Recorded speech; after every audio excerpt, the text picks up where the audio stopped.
يستعد للمشاركة. خالد الغنام الصليهم نقل في الجنب اليسار، وهنا يا ولد يا غسلان يا كونان مع الكرة. كونان يلعب العرضية والتعادل من رونالدو، والتعادل من رونالدو في الدقيقة 87. رونالدو يعيد الزمالك في البطولة العربية، رونالدو يعيد النصر في البطولة العربية. هدف التعادل من رونالدو، عرضية من غسلان، ورونالدو في الدقيقة 87.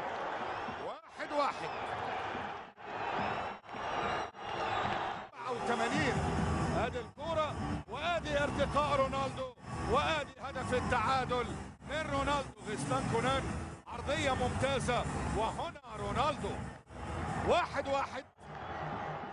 غسلان كونان لعب العرضية ورونالدو ذهب لا يصدق. صاروخ ماديرا يعيد النصر للمباراة ويعيد النصر لكأس الملك سلمان للأندية الأبطال.